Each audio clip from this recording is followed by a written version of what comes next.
On September 3rd, 2024, 143 Entertainment's newest group, Maiden, debuted. This was a highly anticipated debut as the group features former Kepler members Mashiro and Yeso, former Limelight members Miyu, Gahun, and Suhai, and former Produce 101 Japan The Girls contestants Serena and Nagomi. However, the group would quickly face backlash for their usage of AI, and a few months later, the group would be involved in a monster controversy resulting in the loss of a member and a massive boycott by fans. Today, we are going to be discussing the turbulent career of Maiden so far and why we need to stick to boycotting this group.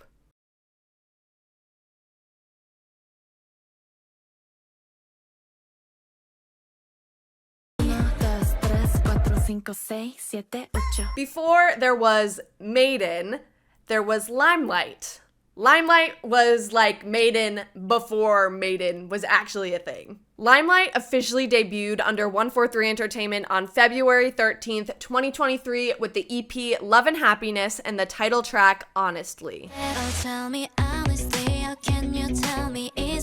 Limelight consisted of members Miyu, Suhai, and Gahun, but it was mentioned that this group would be infinitely extendable with no set number of members, similar to how SM Entertainment used to operate the NCT unit. They went on to release a single called MADEIN,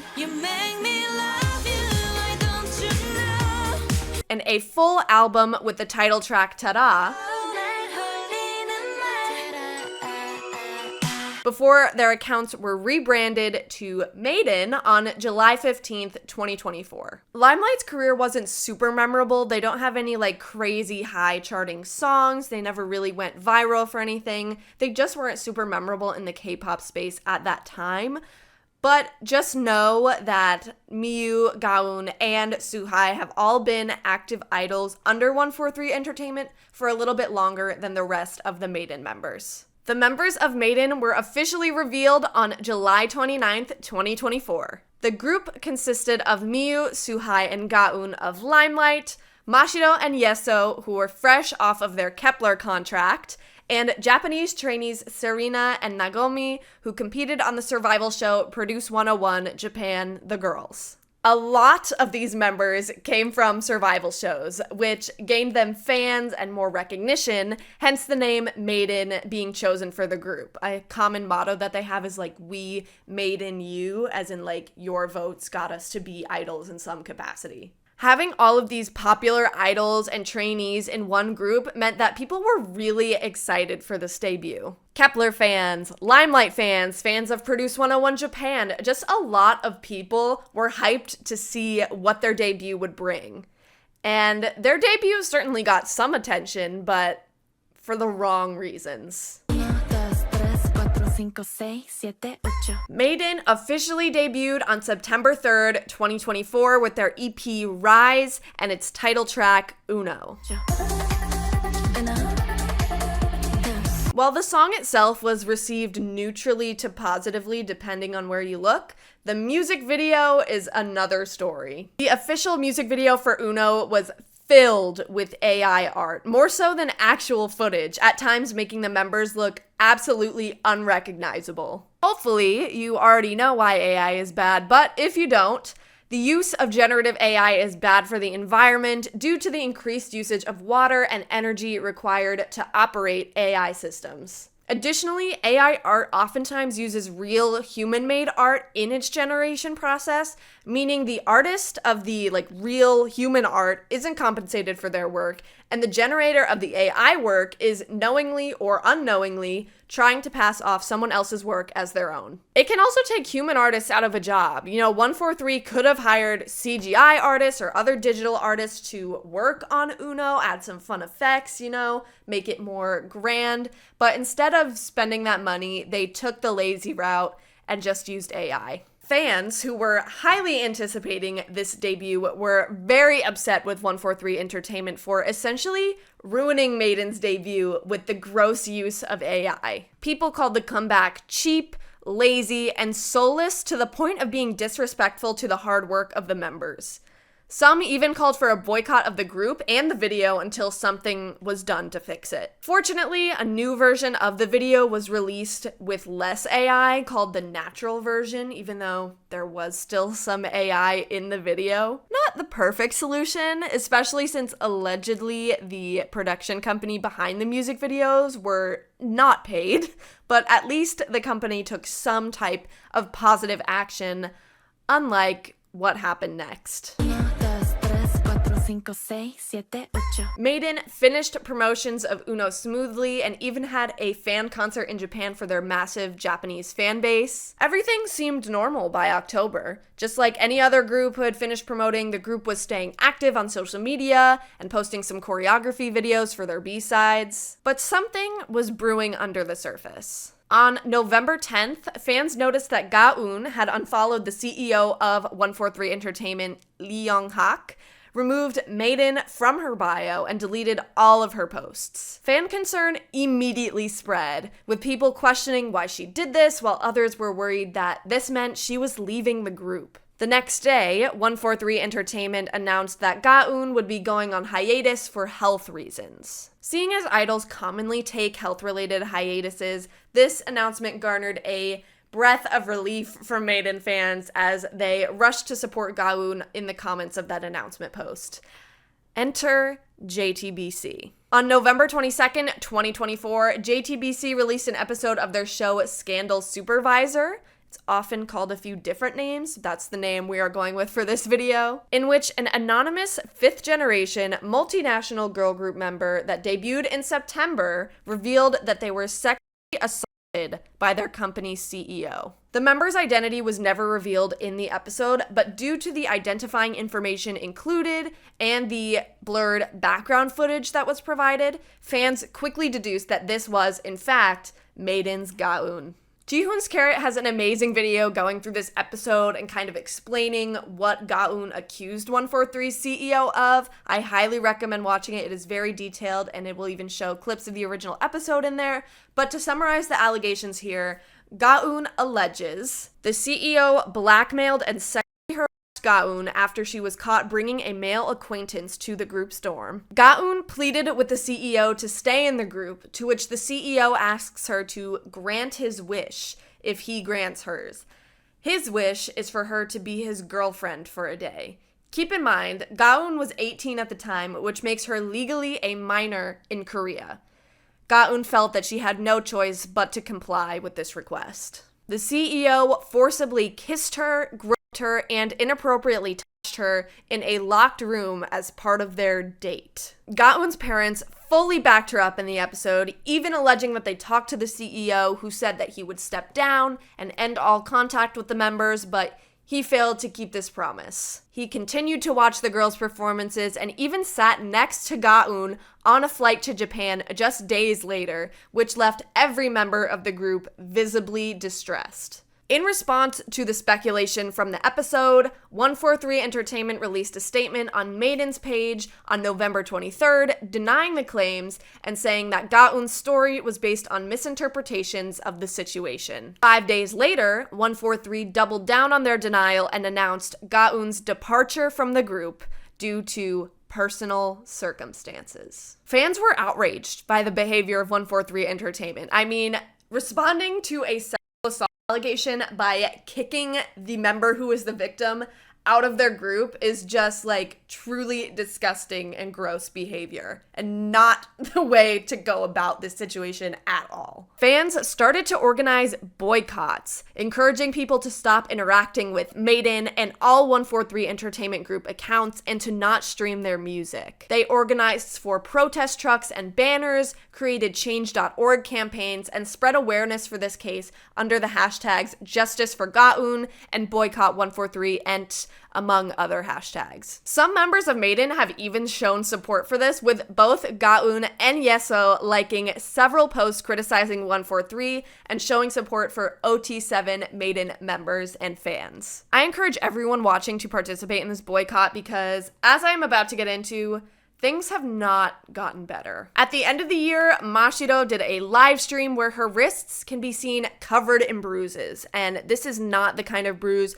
that you would get from doing a dance or lots of, dance practicing. They don't even look like dance-related bruises. It looks like somebody was forcibly holding her wrists for a long time. After the commenters addressed this, she put on a wristband to cover them and can be seen wearing those wristbands in Maiden Adventure, a concert hosted on the same day as the live stream. This confirmed to fans that Gahun was not the only victim, and it is possible that all of the members are allegedly being abused at 143 Entertainment. So with all of these allegations being hurled at them, what did 143 Entertainment do? Block fans who said anything negative about them and announce a new comeback for the group. On February 1st, the group's first comeback, Maiden Forever, was revealed. Pretty ironic name at this point. Comments on the announcement post skew negatively and emphasize that Maiden is 7 members, not 6. Regardless, the company kept on clicking those block and hide buttons and released the comeback with a pre-release track, Saturn, on February 7th, 2025.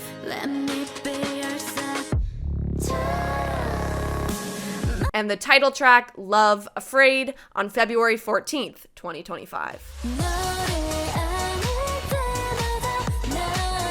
While there was no AI scandal this time, the group still received backlash not only for the ongoing Gahun situation, but for the styling of their members. In the Saturn music video, member Nagomi, who is the youngest at 17, was styled in a very inappropriate bodysuit. There's literally a thong on the back. If she wasn't wearing pants, you would see that, which is disgusting to put a minor in that. Hello? She was also, again, the target of inappropriate styling at a fan event where her shorts were hiked up compared to the rest of her members to be more revealing. Meanwhile, at another event, member Yeso, who is a legal adult, but has had serious issues regarding styling, treatment, and even stalking in her previous group Busters, was spotted wearing an outfit with very inappropriate cutouts and silhouette, including pieces from a Dolls Kill X Playboy collaboration, which both brands are a bit controversial in their own right. So combined with that inappropriate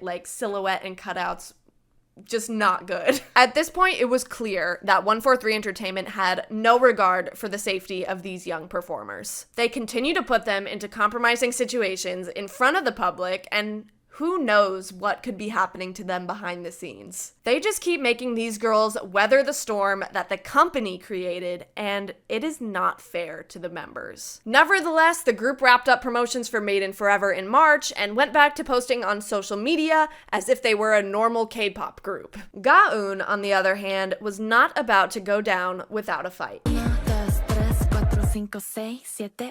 Gahun made a triumphant return to Instagram on April 28th with a heartfelt, handwritten letter to fans. In it, she thanks her fans for waiting for her and expresses her disappointment that she couldn't do this sooner due to false rumors being spread about her by other parties. Probably 143 Entertainment. She also reveals that she was not told she was leaving the group, but rather found out through a news article posted online, which is just so messed up. She then proclaims that she will be honest about her feelings and everything that has happened to her. The next day, her mother participated in a press conference organized by the Hanbit Media Labor Human Rights Center to shed light on Gahun's case and expose 143 Entertainment's wrongdoings. This conference, the video of it has now been privated on YouTube and was hosted in the Korean language, so I'm using recap articles and videos to get this information, so if something isn't totally correct, that is likely why, but I'm gonna try my best to give you guys the summary of what happened in this press conference, because it is pretty shattering news. Right off the bat, the lawyer working with Gahun and her mother stated that a criminal complaint had been filed and the CEO of 143 Entertainment was under police investigation. This was great news, as everyone had been wanting some sort of justice for Gahun, and Something was now finally in the works to get that to happen. As the conference progressed, even more allegations came to light, including the following. The CEO would deliberately cause tension between group members, calling them into his office individually to give counseling, but in reality, he would stir the pot among the members. The CEO would gift his favorite members expensive items like purses, while the company was not paying their employees' wages, which I haven't really touched on in this video, but yes, 143 was not paying their employees or contract workers like I mentioned in the music video situation in the Uno era. That is a problem that they are still dealing with to this day, I'm pretty sure. The CEO maintained strict surveillance over the members' dorm and did not allow them to contact friends or acquaintances.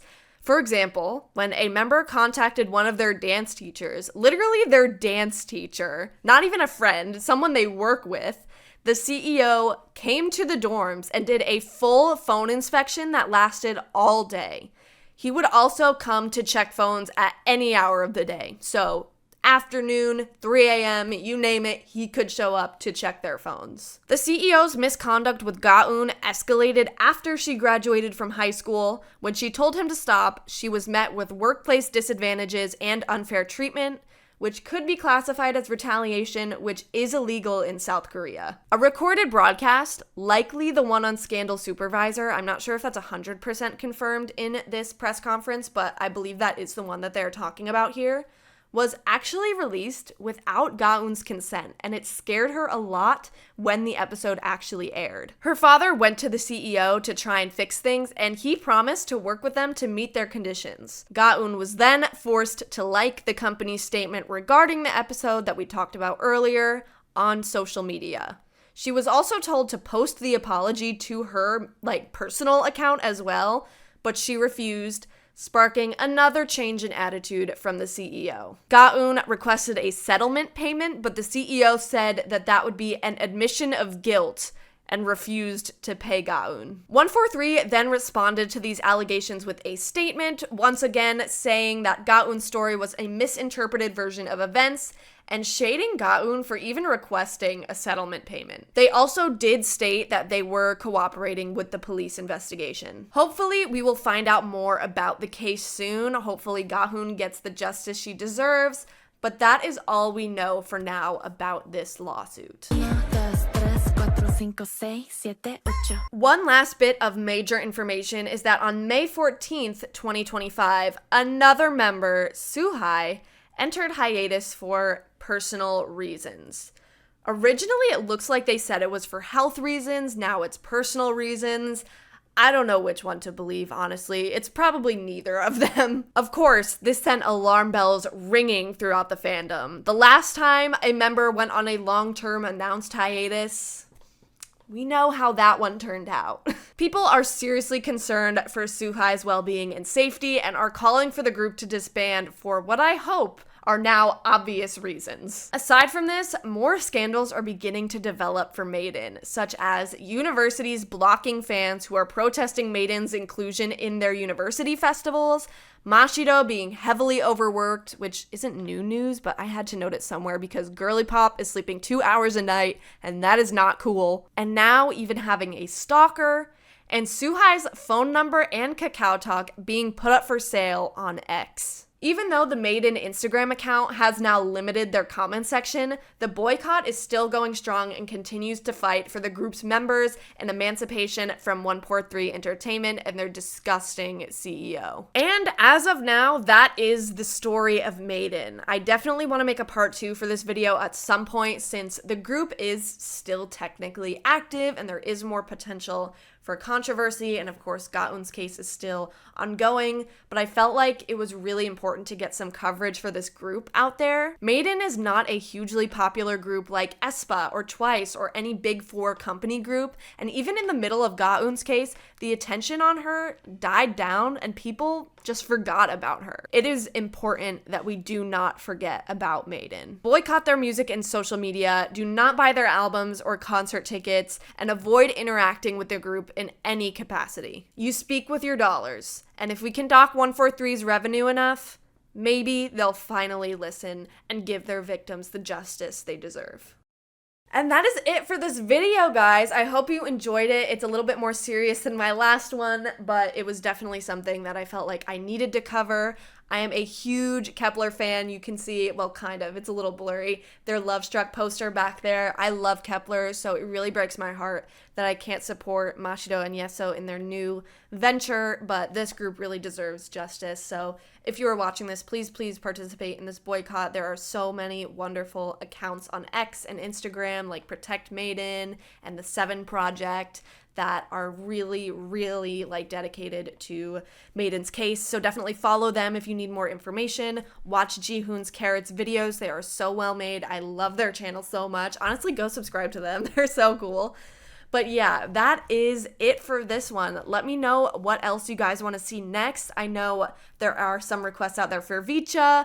I do want to do that. I want to let KG's case kind of, simmer out a little, get some more information going on that one. And I do want to do a Boys World video at some point. I'm just not sure exactly what I want to say on them yet. But if you guys have any requests for any groups or any types of videos in the comments below, it doesn't have to be girl groups. It could be literally anything.